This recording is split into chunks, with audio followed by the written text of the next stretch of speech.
warahmatullahi wabarakatuh. Halo semuanya, perkenalkan saya Afrilia Nurrahmawati dengan NIM G123019, mahasiswi Fakultas Hukum Universitas Nahdlatul Ulama Sulawesi Tenggara.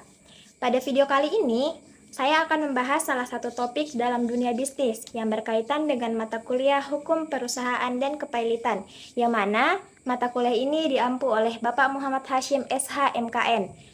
Pada pembahasan kali ini, fokusnya terletak pada makalah yang berjudul Perlindungan Hukum bagi Pekerja dalam Kepailitan Perusahaan. Selanjutnya, mari kita mulai pembahasannya. Baik, materi pertama yaitu kedudukan hukum pekerja dalam kepailitan perusahaan.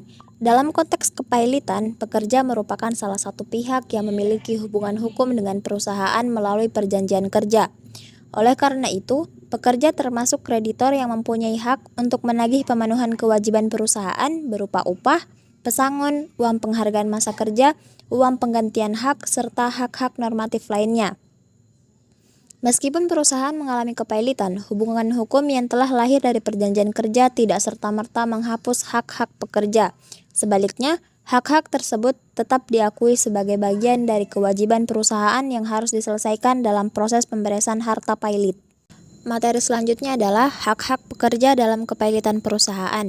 Yang pertama, hak atas upah, yang kedua, hak pesangon, yang ketiga, uang penghargaan masa kerja, yang keempat, uang penggantian hak, yang kelima, jaminan sosial tenaga kerja, dan yang keenam, hak lain berdasarkan perjanjian kerja.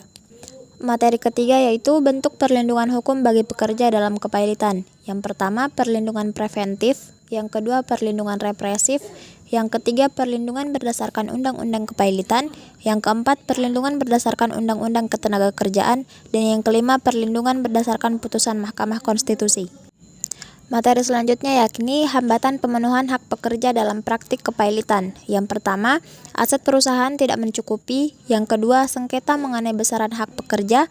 Yang ketiga, proses kepailitan yang panjang. Yang keempat, kurangnya transparansi. Dan yang terakhir, konflik kepentingan dengan kreditor lain.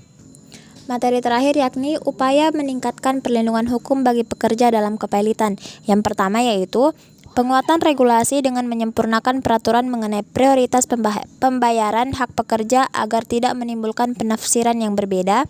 Yang kedua, optimalisasi peran kurator melalui peningkatan profesionalisme, integritas, dan akuntabilitas dalam mengelola budel pailit. Yang ketiga, pengawasan yang lebih efektif oleh pengadilan niaga terhadap pelaksanaan tugas kurator sebagai proses kepailitan berlangsung secara adil dan transparan.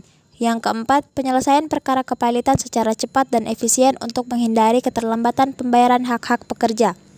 Dan yang terakhir adalah penerapan prinsip good corporate governance oleh perusahaan sebagai langkah preventif untuk mengurangi risiko kepailitan akibat kesalahan tata kelola. Sekian presentasi dari saya akhiri. Assalamualaikum warahmatullahi wabarakatuh.